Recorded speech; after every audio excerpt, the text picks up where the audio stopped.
Case studies and result evaluation for the DIERS 4D Motion Lab. Today, we will embark on a journey into clinical gait analysis. It's about biomechanics, functional chains, functional patterns, and also a standardized nomenclature. Down below you can see the application of gait analysis principles according to Jacqueline Perry. This is the standard we follow. With the DIERS 4D Motion Lab, we have the opportunity to uncover these functional patterns. This online tutorial aims to provide you with relevant case examples to make result evaluation easier, to better identify abnormalities, and not to be overwhelmed by the sheer volume of generated results.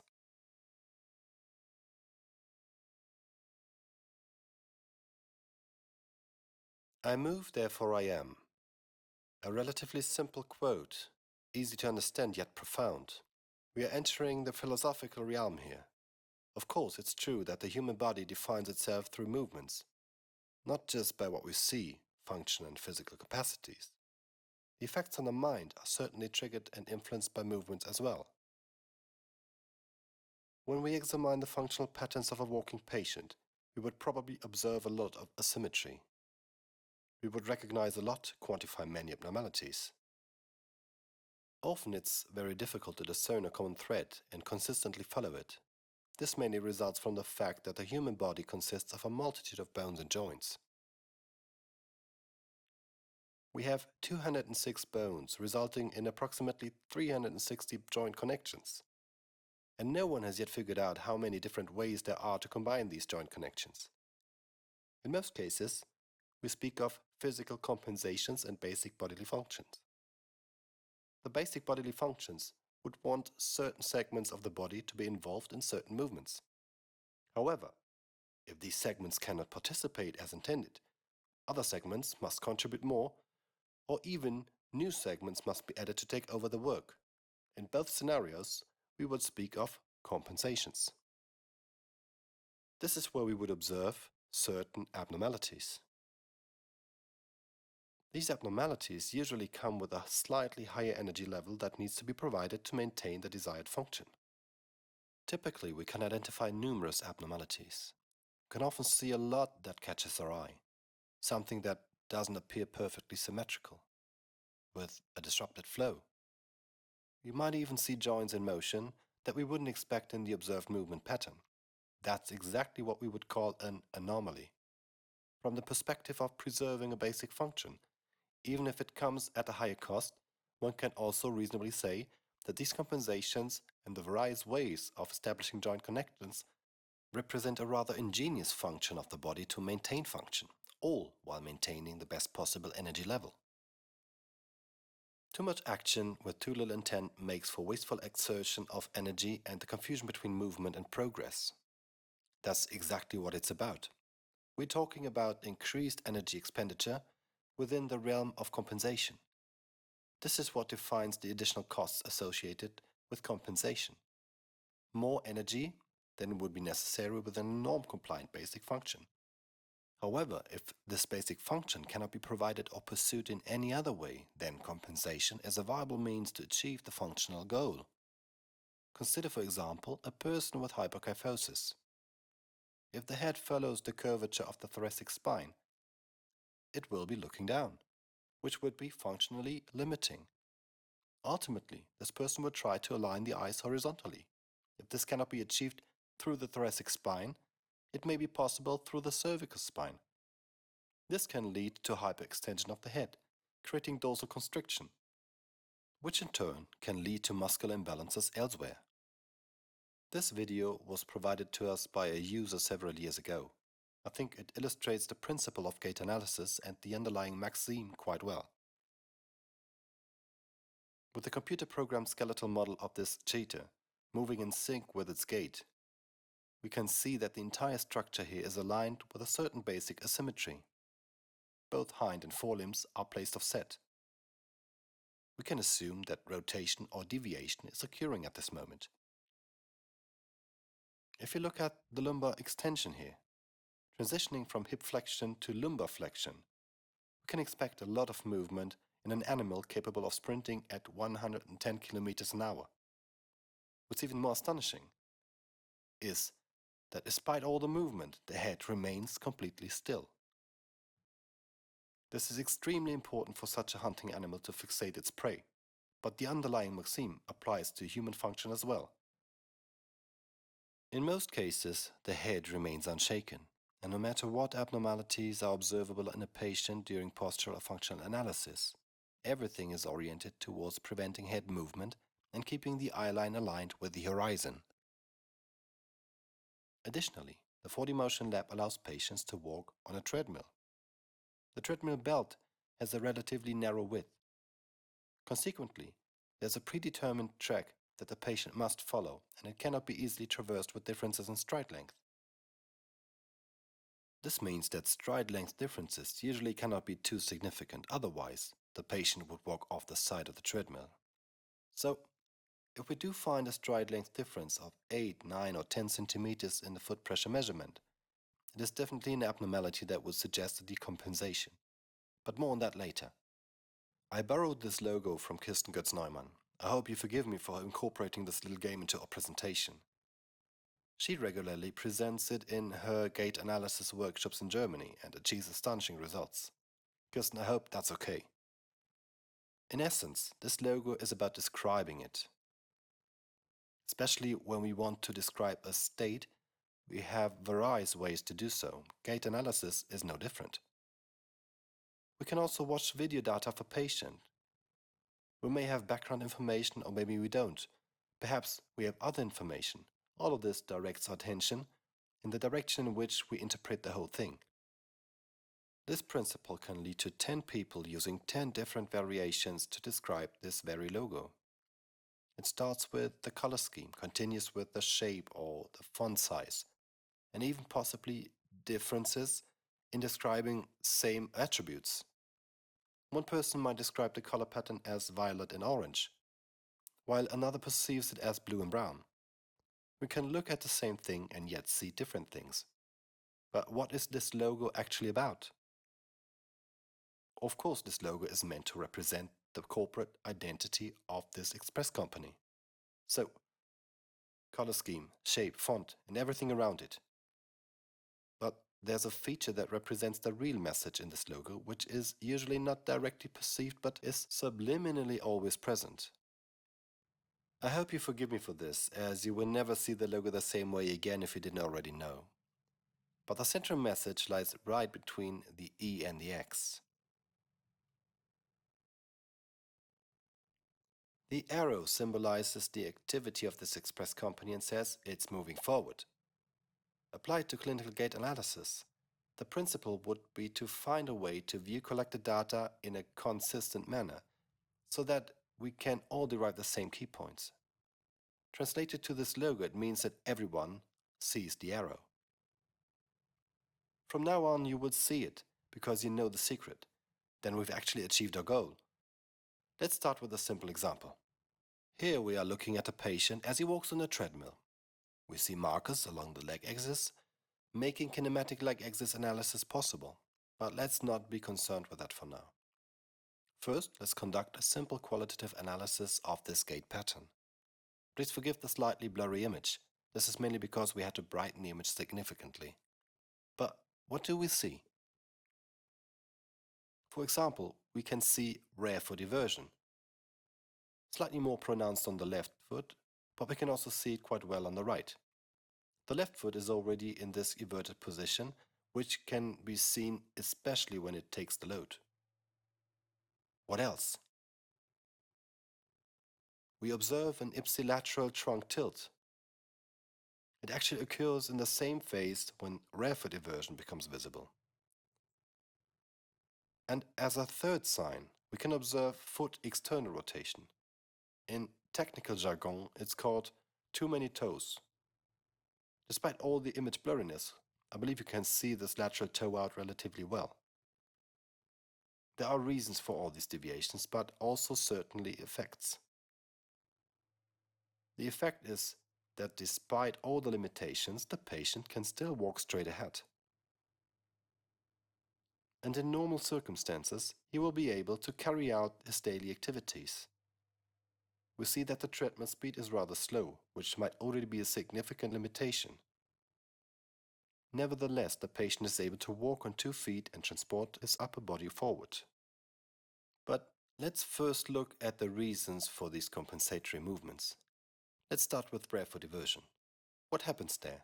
The foot rolls inward, medially.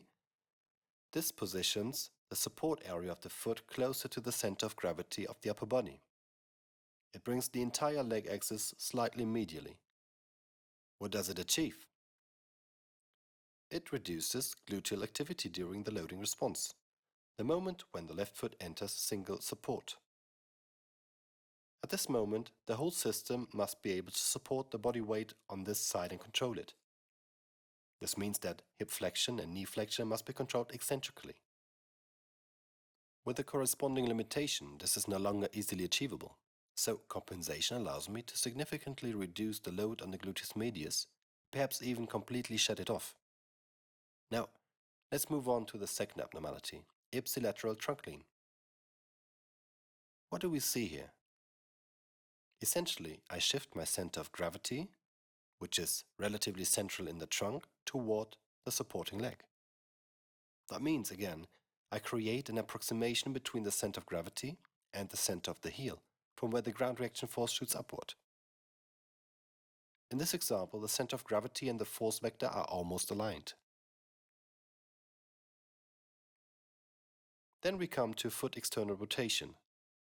What does increased foot external rotation achieve? It increases the support area at a critical moment during the load transfer. The foot can be placed on the ground more quickly and offers a larger surface for transmitting body weight.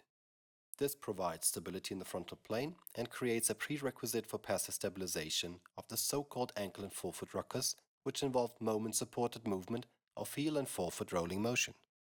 A second sample. Before we delve into any abnormalities, I'll have the patient walk for a few steps to build an initial subjective impression. Only after that will we examine it in more detail. As we can see, the patient is wearing a support splint on the right side. The diagnosis is a recent muscle fiber tear in the plantar flexus. In many aspects, the gait pattern aligns with this diagnosis. What abnormalities can we observe? First, we see what's known as a low heel. When the foot is moved forward, there is actually no dorsiflexion occurring. Instead, the foot is placed flat on the ground and the forefoot makes early contact. This limitation is partially compensated for by the diagonally positioned leg in hip flexion. So the toe is slightly lifted cranially, but it is not actively controlled by the dorsiflexus. Consequently, the forefoot quickly touches the ground during the loading response. In the low heel, we typically still observe a time lag between heel strike and forefoot contact.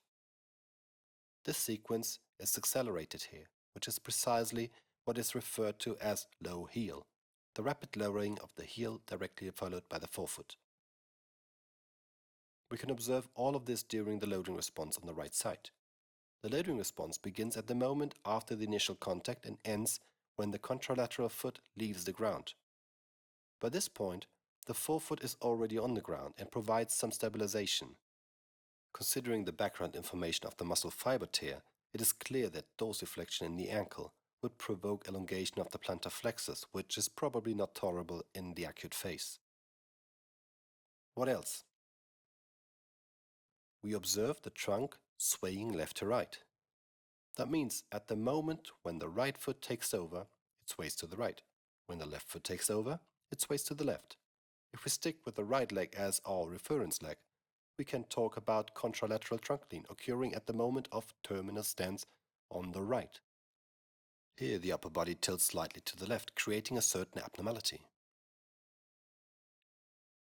In the pre-swing on the right side, that is when stride length is generated by the placement of the left foot, the swing foot has long been on the ground. If the injured leg cannot tolerate plantar flexion, which would give the swing leg sufficient time to swing forward adequately, the swing phase ends prematurely, and the bipedal stance is prolonged. Pay attention to where the right heel is when the left foot makes contact with the ground. We can assume that there is no active plantar flexion. The pre-swing is essentially completely resolved. This aligns with expectations for the injured structure. So, what do we achieve with all of this? The low heel comes with a reduction in stretching load on the dorsiflexors before the actual contact. Just before the foot touches the ground, the toe is directed cranially through perineal activity. However, the dorsiflexors, under too much tension, would actually create a stretching force on the plantar flexors. This would be uncomfortable, and the injured structure likely wouldn't tolerate stretching at that moment.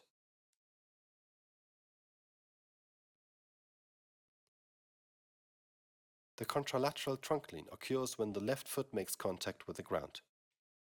At this point, the right leg is about to lift off. As the foot lifts off, the trunk tilts away from the swing leg. This is part of a strategy to avoid pain. In this phase, the knee of the swing leg should be flexed, and the ankle should be dorsiflexed to allow for adequate swing of the leg without the foot dragging on the ground. Knee flexion would partially contract the structures of the plantar flexors. At the same time, the necessary dorsiflexion at the lower end would create a stretching force. This is a functional effect that could potentially trigger pain.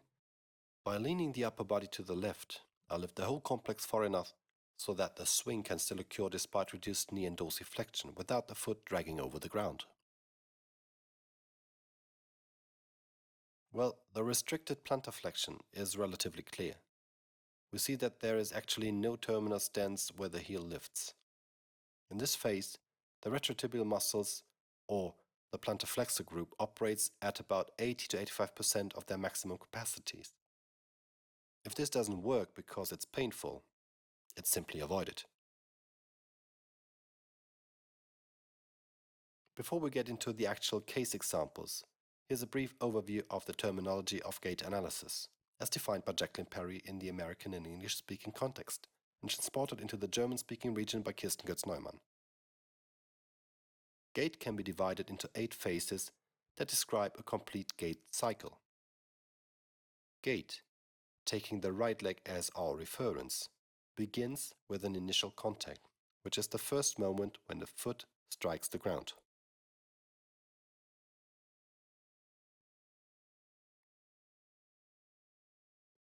The initial contact specifically describes that initial moment. This is also the focus of foot pressure measurement when the foot shows the very first pressure point. This is precisely the initial contact. What tasks are associated with it? Well, ground contact should be controlled. This control is, for example, affected by limitations during contralateral terminal stance. This means that the quality of the initial contact is certainly influenced by the contralateral side and the quality and alignment of force development on the left side in this case. The kinematics in this phase involve hip flexion at 20 degrees, knee flexion at 5 degrees, and the ankle at a neutral 0 degrees. Active muscle structure would now be the tibialis anterior, which maintains this ankle position. Remember the muscle fiber tear. The forefoot lowers very quickly. Tibialis anterior would have to exert the corresponding eccentric action here to slowly lower the foot towards the ground. However, this would mean putting the plantar flexors under tension, which would be uncomfortable for the muscle fiber tear. Let's move on. From this first moment of initial contact, we move into the first proper phase, which is called the loading response. The image you see on the left always references the end of each respective phase. This means we are now looking at the end of the loading response. This is reached at the moment when my ipsilateral foot is on the ground and the contralateral foot is likely in its very last moment of contact with the ground, probably with a hallux. The task being fulfilled here is one of the most important in terms of stance phase: stability. The loading response involves the reaction to the initiation of ground contact by the contralateral terminal stance, the preparation of the single leg supported phase, referred to as single support here, and the heel rocker, which is the process of transporting the body's center of gravity above the level of the upper ankle joint forward. The kinematics in this phase involve hip flexion at 20 degrees, knee flexion at 15 degrees, and an ankle plantar flexion at 5 degrees. We see a whole range of active muscles named, many of which here actually record their peak load and highest activity. This activation primarily involves eccentric control. For example, when looking at the vasti or gluteus maximus, these are essentially extensors for the knee and hip. However, due to the positions of the centers of mass, flexion moments occur in both joints, and these flexions are controlled accordingly. We can see this in the knee angle, which increases from 5 degrees of flexion to 15 degrees. By leveraging this moment, we utilize gravity to assist us. Flexion is not generated by additional flexor activity. However, to keep it at only 15 degrees, the knee extensors are eccentrically active. The main actors here are primarily the vasti muscles. But why only the vasti and not the rectus femoris? Rectus femoris would be a very important muscle for eccentric control in knee flexion. However, it also is a hip flexor, and there is a flexion moment in the hip as well. So, if we were to activate a hip flexor, the flexion moment would increase accordingly, potentially overloading the eccentric control of the extensor group, including the glutes. Now, let's move on to mid-stance. Mid-stance is a phase that should be relatively familiar to everyone, even with not too much experience in clinical gait analysis. Despite its familiarity, it's actually relatively unspectacular. The endpoint of mid-stance is the last ground contact of the ipsilateral heel.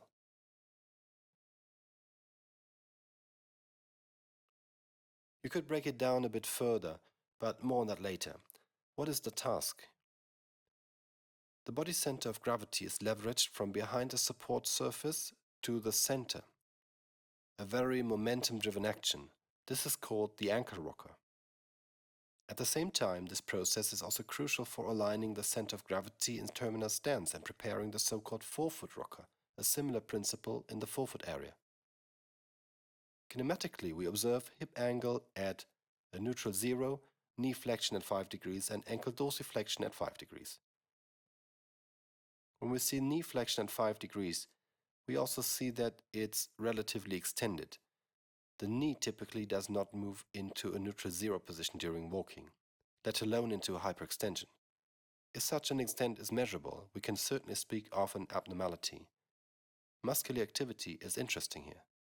There is no single muscle showing significant peak activity. Muscles are active, but with a rather sub-threshold character. Mid-stance lives solely on what was prepared in the loading response and the forward momentum of the gait.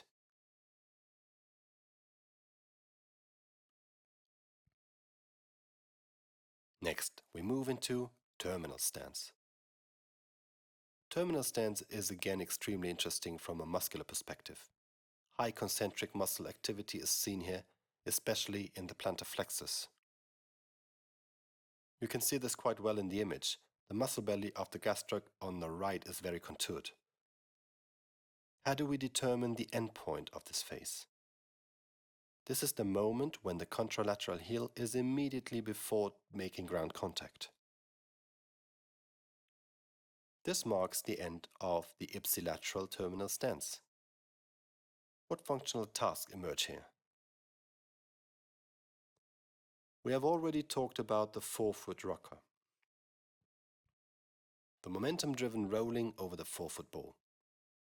Muscularly, we observe peak loads in the plantar flexors, which, through their concentric action, control the Achilles recoil, the capacitive reloading process to accumulate push-off force. Among the active muscles, pretty much everything that can cause plantar flexion in some form is active. At the same time, the ankle joint is dorsiflexed. How is that possible? This is essentially the process I just mentioned. This process controls the plantar flexors in a way that energy is initially stored to be explosively released at a later moment. The plantar flexor muscles are active, but they do not perform plantar flexion. Remember the kinematics in the ankle. 10 degrees of dorsiflexion. If we now move on to the pre-swing, we find an ankle angle of 15 degrees of plantar flexion. This is a difference of 25 degrees, released within milliseconds. This is exactly the end of the terminal stance. In the next moment, the bipedal support is initiated through the pre-swing. Here this energy is explosively released to generate stride length and to transfer the forward-directed energy to the contralateral supporting leg. This is referred to in technical jargon as the Achilles recoil effect. There is still some muscle activity here, including rectus femoris at its peak. Here it is absolutely allowed to exert force as it needs to generate hip flexion. Let's move on to the swing phase. This phase is divided into 3 subphases. In these we can naturally also see various muscular structures in activity. This is the end of initial swing, recognizable by the ipsilateral foot passing the stance leg, with the ankles at the same level. The functional task here is to generate momentum for the buildup of swing energy and to continue transferring the momentum generated at push-off, so that an efficient ankle rocker can occur on the stance leg side. The knee moves into maximum flexion here. Limited knee flexion is already a reason to compensate. Typically, you'll see the pelvis being pulled upwards or the hip in increased flexion. Next is mid-swing. Mid-swing, as you can see in the image, goes from the moment just after the point where the ankles are at the same level to the point where the ipsilateral tibia is pointing vertically downward. At this moment, stride length is generated. This means that contralaterally, the transfer from mid to terminal stance is already initiated. A sharing movement is created towards the contralateral side. Muscularly, there is actually relatively little activity here. We primarily rely on the momentum that is already being carried forward. Now finally, we reach terminal swing. You can see it in the image. It's relatively similar to initial contact. In essence, we have moved just one frame back. That is, we are a split second before the first heel contact. This marks the end of terminal swing. Initial contact is now being prepared. That is, there is a clear task here to orient the heel so that it is guided into a correct support surface in the next moment, in initial contact and then in the loading response.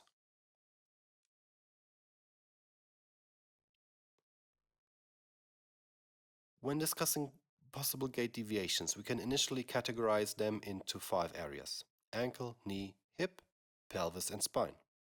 We don't necessarily want to go through all the deviations in detail. The goal of this list is more to show that we are talking about a finite number of defined gait deviations that are not too complex.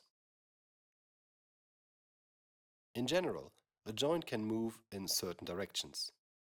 For example, the knee joint can move into extension and flexion, and to a lesser extent in rotation.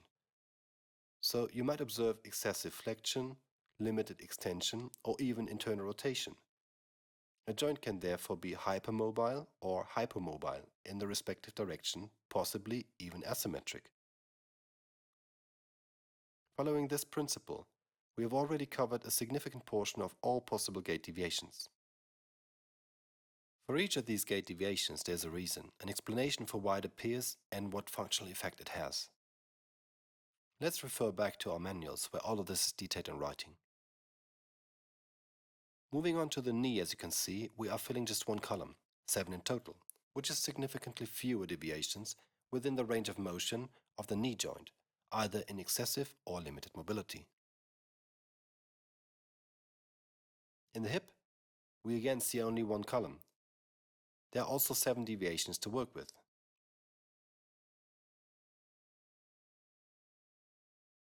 The pelvis comes with 2 columns again, but here we are talking about a total of 9 deviations, so not significantly more.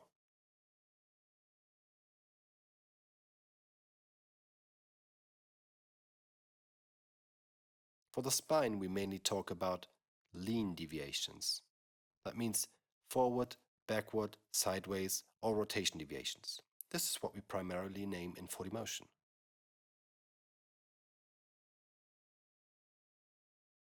Now, a practical example independent of any instrumental gait analysis. You can see a practical example here.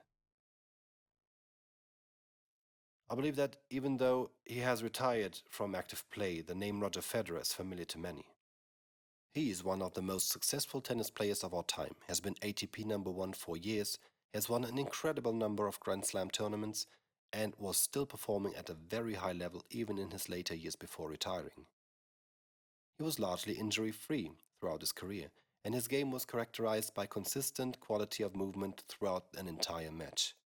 He was able to bring movement sequences in the 14th game of the 5th set that were of the same quality and efficiency as in the very first rally of the match. Fatigue was never a problem.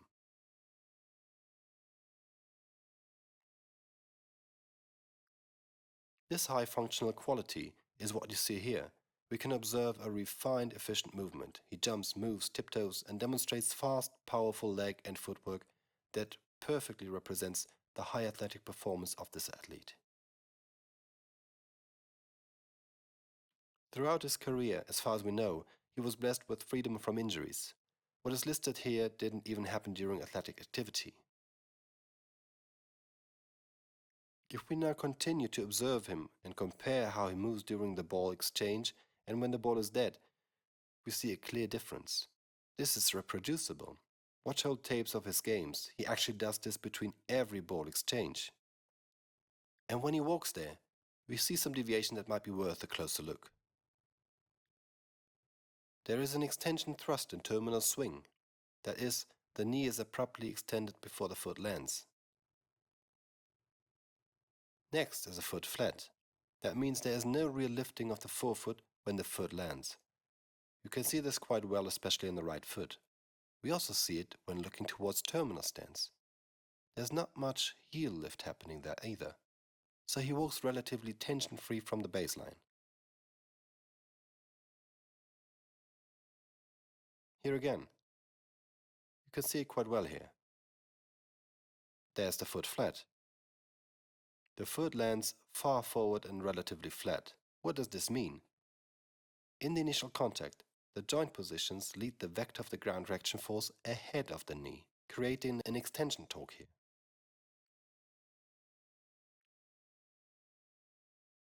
This extension torque then provokes this explosive and very abrupt knee extension. Furthermore, we see the foot positioned very far forward. This increases the distance between the knee and the toe, creating an increased plantar flexion torque.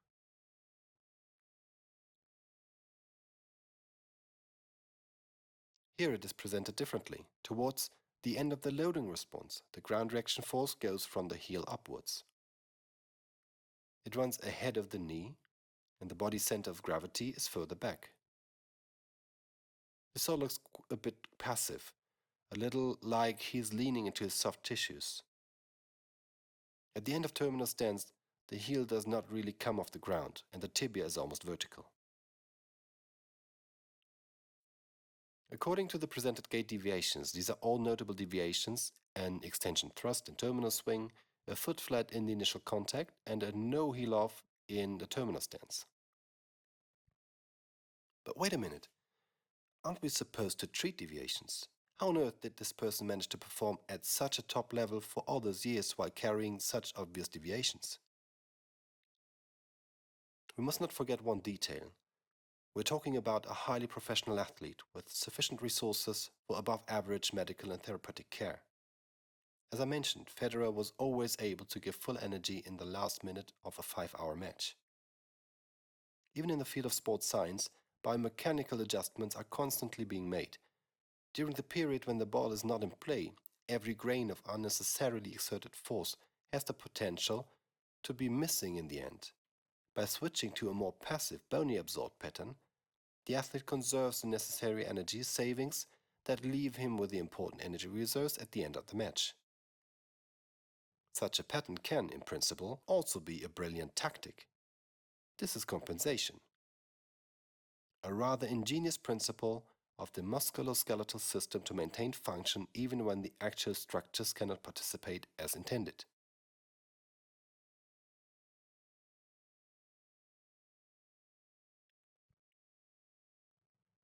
Now let's get back to the DS40 Motion Lab and a more concrete case study. Here we have a patient with hip arthritis. This first overview page is used to get a rough idea of the patient's movement behavior. We'll delve into the details of each measurement modality shortly. The legs were captured from various directions during this measurement session. However, you won't see any markers that enable a kinematic analysis. That's not always necessary. We'll find enough qualitative features here to describe the gait and identify anomalies. Of course, hip arthritis cannot be diagnosed without an X-ray image. In this case, we're dealing with bilateral hip arthritis, with the right side a little bit more affected than the left. This is quite evident in the X-ray images. So, if we already have an X-ray image that reasonably confirms hip arthritis, why do we need an instrumental gait analysis when the case seems clear? To assess bone structure, we undoubtedly need radiography. However, we must think more comprehensively. How old is the patient? What daily demand is she exposed to? How do functional limitations manifest with the bony situation? What are the patient's expectations regarding her current and future physical resilience? Static X-ray images will hardly answer these questions. This is where instrumental gait analysis comes into play. Let's start with the posterior leg axis. Typically, when we move toward gait analysis, analyzing the leg axis from behind offers a good initial impression of the patient's movement behavior. It's often not even necessary to see many outcome parameters or calculate angles initially. The primary aim is to subjectively and qualitatively assess how the patient walks and where anomalies appear during which phase. So, what do we see here?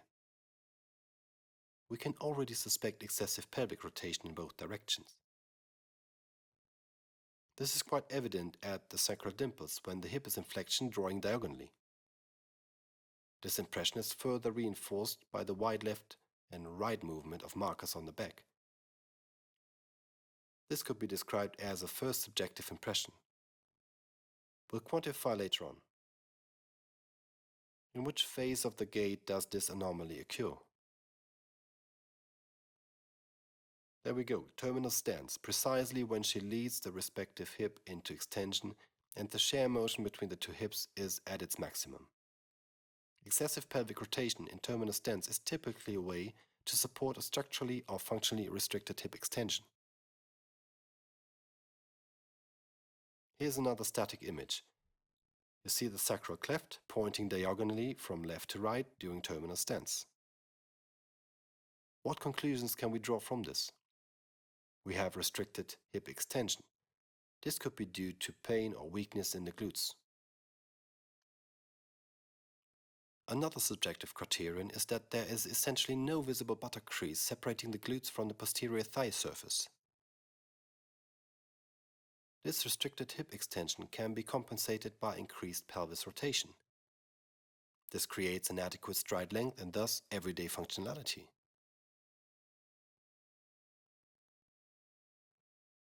Now, let's look at the lateral imaging unit. Even though the image is taken from the right, it provides an impression of the opposite side and the interaction of both legs. Any anomalies? Certainly. We see excessive knee flexion with limited hip extension on the right side. We'll examine this more closely shortly. Just take a moment to absorb it. When discussing an unusual pattern, it's primarily noticeable in terminal stance.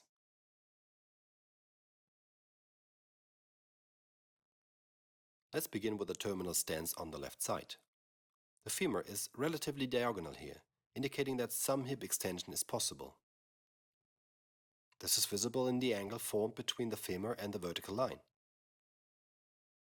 Now, let's compare this to terminal stance on the right side. Here, the femur is almost completely vertical, indicating that severely limited extension. Additionally, the knee is in flexion when it should be relatively straight. We've already suspected limited extension, and the lateral view now confirms this. Kinematic values aren't necessary for this degree of extension limitation, but can provide additional information for milder limitations. How do we assess knee flexion now? Why does it matter in terminal stance? The tibia positions itself more diagonally, going further than it should. This shifts the center of gravity forward and allows the patient to create a more expansive stride length. Simultaneously, it also provides the necessary lowering for the left foot and body's center of gravity to land. It also reduces eccentric demands during the loading response on the left.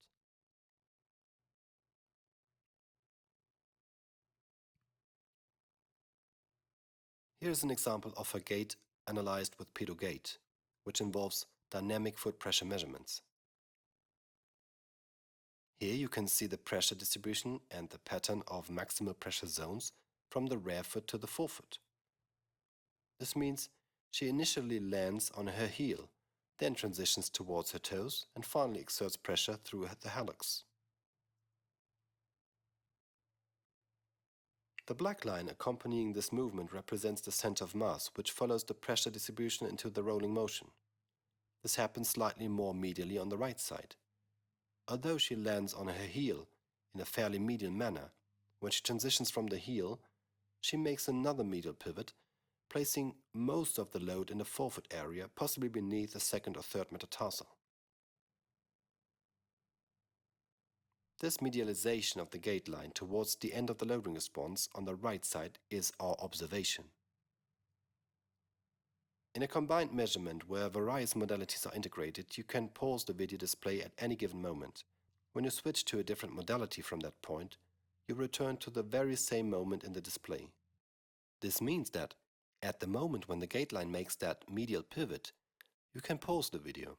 If you then switch to the leg axis modality, you can see that you've reached that moment at the end of the loading response, transitioning into the single support phase. We've touched on this concept before. It typically suggests that the support surface is getting closer to the body's center of mass, indicating weak gluteal activity during this phase.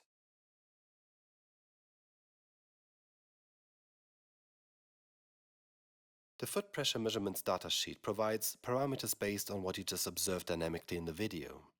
As you can see, despite all the anomalies, everything looks relatively norm compliant and, importantly, very symmetrical. Look at the step length, the durations of the stance phases, and even the cadence. All of this despite limited hip extension. She manages to walk quite dynamically at a speed of 4 km an hour. The only minor anomaly is her single support phase, which is slightly below the norm, but this is compensated by the bilateral stance phases. In general, we see a functioning musculoskeletal system. The step duration is slightly different, but with a difference of 30 milliseconds, it's not substantial. The reduced double step length reflects the limitations in hip extension quite well.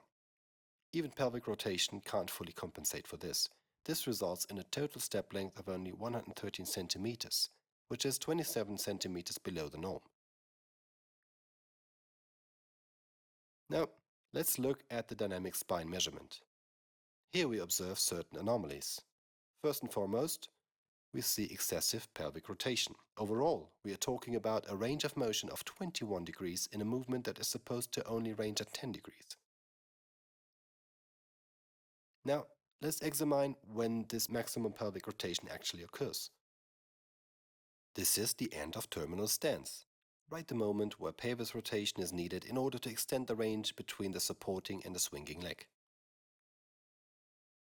When we see a functional hip extension of about 20 degrees as a regular value, we must consider that this extent sums up via a true extension movement to approximately 15 degrees and an assisting pelvic rotation of 5 degrees. In a case of a reduced capacity in hip extension, the pelvic rotation can cope for it. This is exactly what we can observe here. and to a very energy-consuming extent. An additional finding in the spine measurement is an observable inharmonic T4 rotation, giving us an idea of a potential block in the upper thoracic spine. Is this just a side note, or can it be related to all the other deviations? Well, if we remember the first principle of human movement, like presented before, the body mechanics will do everything possible to keep the head in stable and oriented position. An increased pelvic rotation provides a giant impulse for rotational movement of the entire spine, which would cause the head following along into this rotation. And as this would go against the stable head principle, thus a counterwise rotation movement somewhere along the spine is more than plausible. In the case of this patient, this compensation act is performed at the T4 level, where not only the segment but the entire upper thoracic part will show an excessive contraction against the rotation impulse, therefore moving itself into that blocked situation. Now onto the second case study. It involves a young man with knee valgus, a condition where the knee turns inward. This can lead to issues in the gait. The analysis revealed a valgus leg axis, which is evident as the thighs are relatively close together. The feet, on the other hand, are wide apart, resulting in a broad stance. The pelvis is slightly lower on the right side, and overall the patient appears somewhat hypertonic.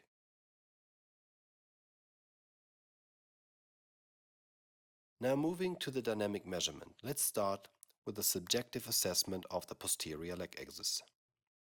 The wide stance narrows somewhat, but the leg axis on both sides still shows noticeable diagonal alignment. So the static pattern continues into the movement pattern. A high track width and thigh adduction are observed. Sometimes it's easier to break down a complex movement pattern into a meaningful static image. This approach often makes deviations more comprehensible. Particularly interesting are the moments of transition from bipedal to monopedal or back to bipedal. Here we have two loading responses side by side. This is where the valgus misalignment, internal rotation of the leg axis and rear foot eversion are most evident. In terms of kinematic values, the left knee is at a 10-degree valgus angle, and the heel is at an 18 degrees eversion angle. On the right side, it's 7-degree valgus and 16-degree eversion. There's a slight ipsilateral lateral lean towards the loading response on the right. If you subjectively compare the upper body positions in both images, you'll see that the left image allows for a relatively upright and straight torso alignment. In the right image, the trunk leans more over to the weight-bearing leg. This relationship is better observed through the distance between the arrow pointing upwards representing the ground reaction force and the arrow pointing downwards simulating the center of mass. The closer these two arrows are to each other, the more noticeable the lateral lean becomes. This deviation is quantifiable with a high coronal imbalance at that phase in the 4D motion system. Now let's move to the pedobarography and the rolling behavior. The gait line primarily runs heel-centered, quite physiologically, with more centering on the right foot than the left. In the midfoot area of both feet, we can observe a medialization of the gait line. On the right, the gait line completely bypasses the midfoot pressure pattern. On the left foot, you can see a slight medial pivot at the front of the heel, resulting in the maximum pressure occurring in the forefoot area under the third toe, with minimal loading on the lateral metatarsal race.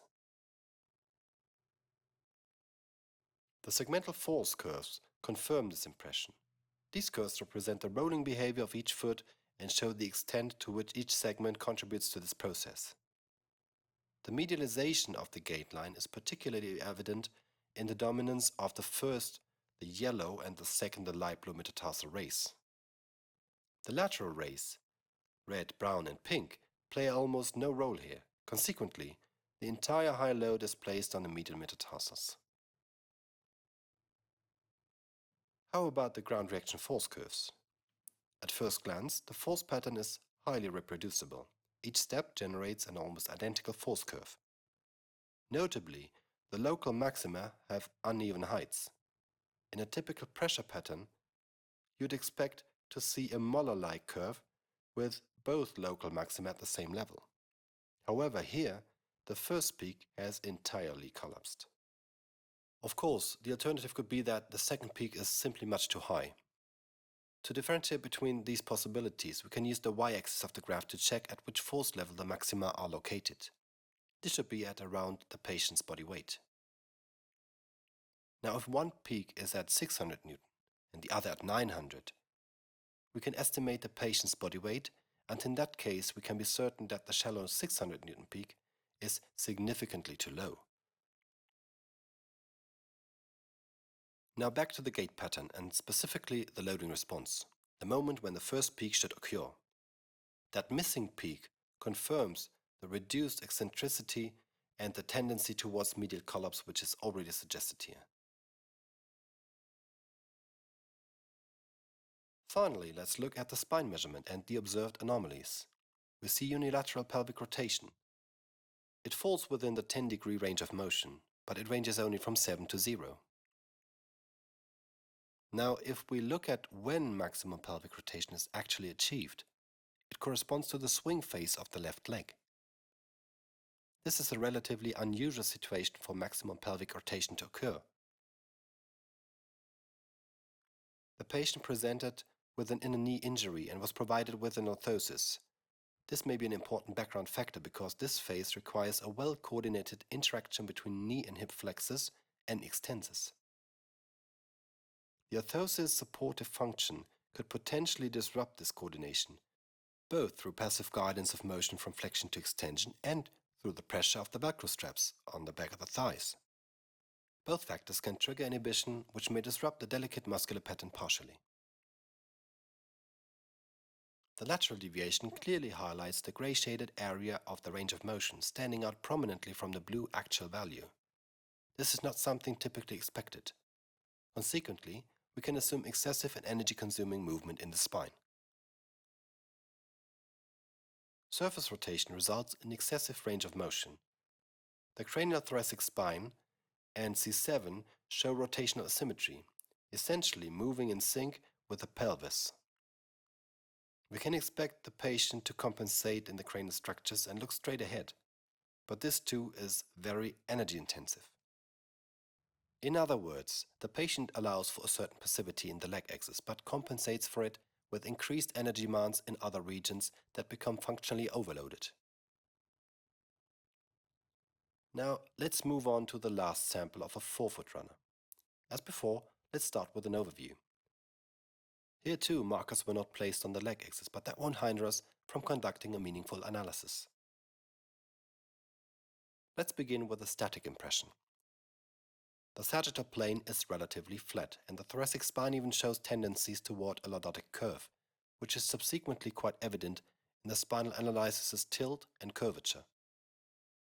This is certainly an anomaly, especially considering that we're dealing with a half-marathon athlete who covers 21 kilometers on foot, during which a significant portion of the spine is excluded from shock-absorbing activity. In the static posture, there is no evidence of forefoot loading. However, if we follow the plumb line from the outer ankle upwards, it doesn't land entirely at the hip, but slightly dorsally from it. In other words, the hip is slightly anterior. This is a small sign of forefoot loading.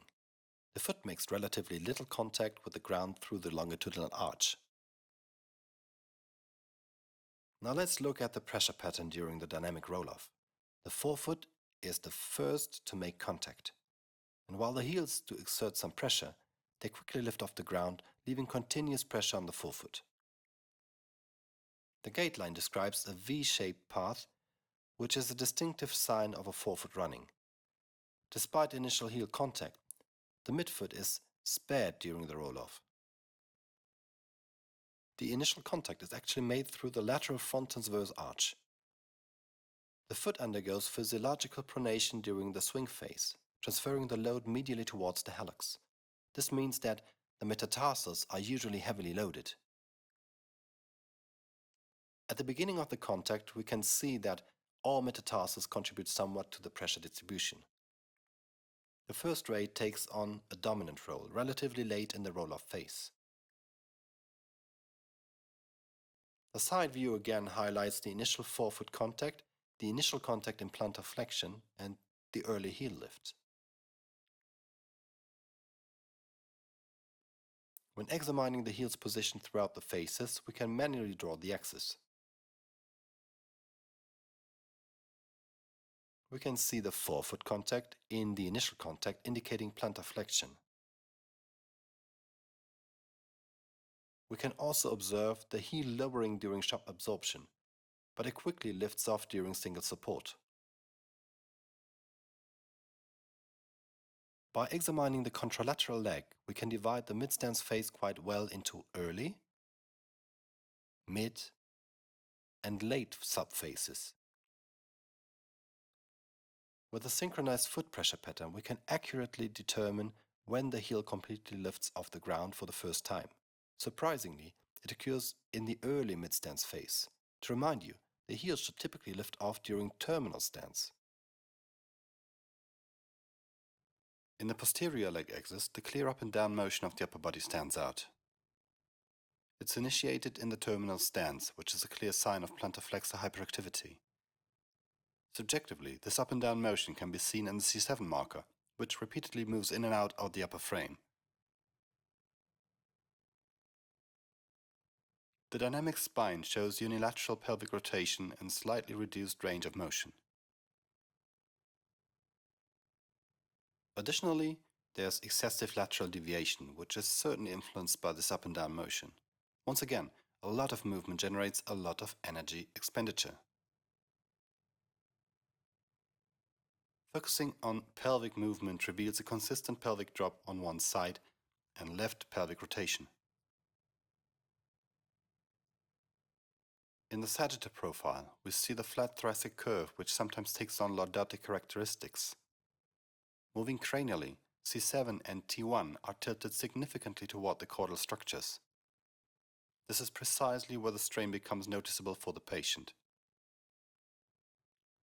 The proximity to the cranium requires the cervical structures to provide more shock absorption, especially over a 21-kilometer run. The pelvis is tilted somewhat dorsally, completing the overall flattened impression.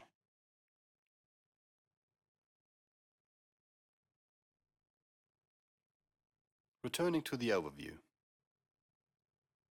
In summary, we have significantly increased plantar flexor activity. The knee is in flexion during terminal stance. Left-sided pelvic rotation extends the stride length. The knee flexion suggests that the plantar flexors are under tension at both origin and insertion, thus contributing to both knee flexion and plantar flexion. We might suspect a gastric contracture, with the left side being slightly more pronounced than the right. The functional chain we can derive from this begins with increased tension in the plantar fascia, explaining the high arches. The plantar flexors are contracted, resulting in excessive plantar flexion. Knee and hip extensors must generate countertension. The glutes, in particular, create dorsal pelvic tilt due to hypertonicity. Similarly, the flat lumbar curve continues into a flat kyphosis. The shocks caused by this up and down motion of the center of mass are significantly increased during load bearing. However, the flat spine has reduced shock absorbing capacity, which is compensated for by increased energy demand in an area that can provide the capacity. In this case again, the upper thoracics.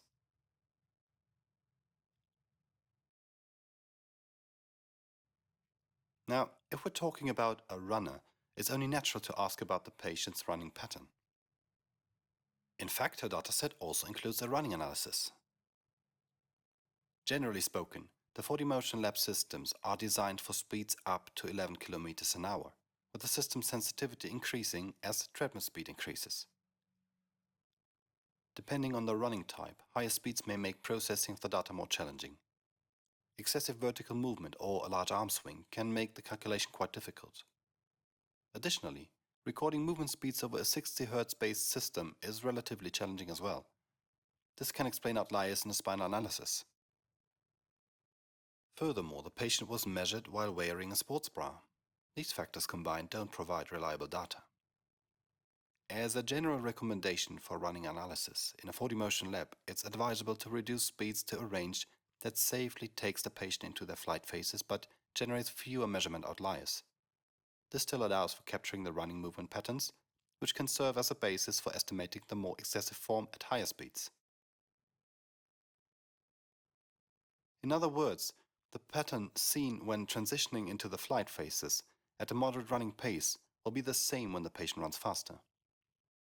It will just be less pronounced at slower speeds. Nonetheless, this approach offers a clear and distinct view of the symmetry conditions in the upper body. In terms of capturing running movement, several advancements had been made in recent years. It all started as a project which aimed to adapt the analysis available in the market for many years to running speeds of up to 30 km an hour. This project was realized and the DIERS High Performance Lab is now available on the market. Here you can see the initial installation location at PACE, Therapeutic Associates Motion Lab in Portland, Oregon, USA. The local therapists were instrumental in shaping and inspiring the creation of the High Performance Lab. The market launch originated from this location.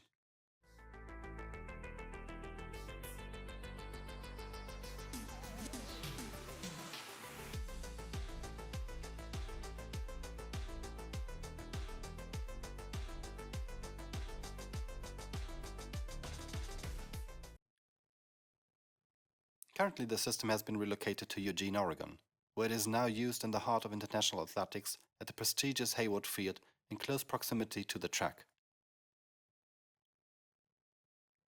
The fact sheet for this system reveals that it requires a slightly larger space than the standard 4D motion lab.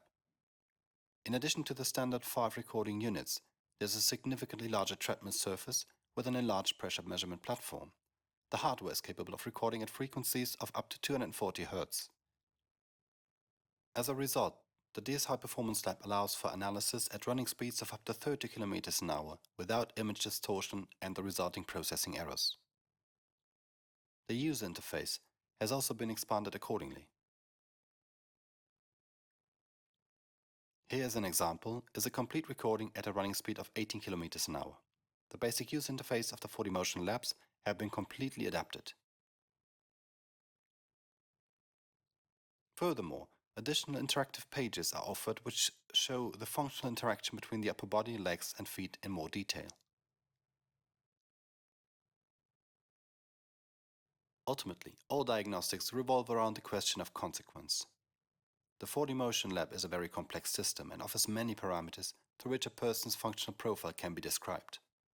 However, this may also pose the danger that a measurement conducted without a clear question in mind has the potential to overwhelm the user with the sheer number of parameters. This presentation should primarily remind you of one thing. Try to extract the main abnormalities that match a patient's symptoms. Try to address and quantify these and stick with these.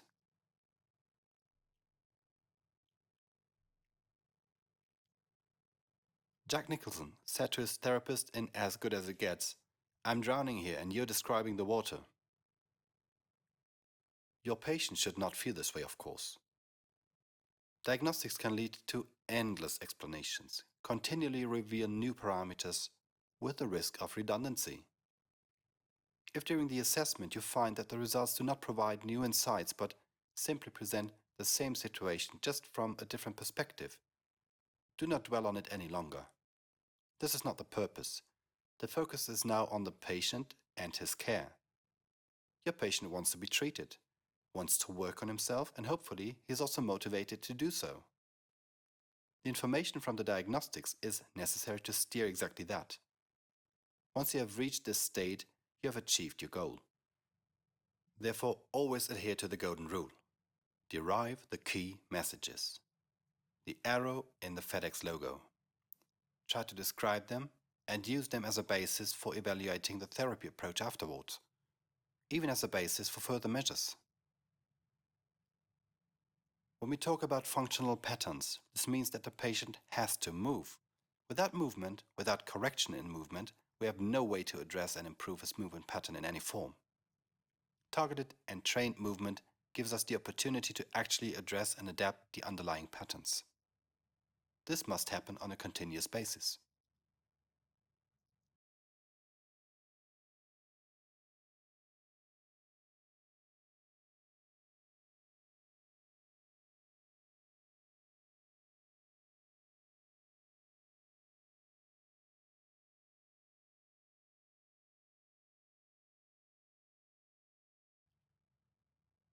So thank you so much for your attention. I'm glad if you enjoyed this presentation.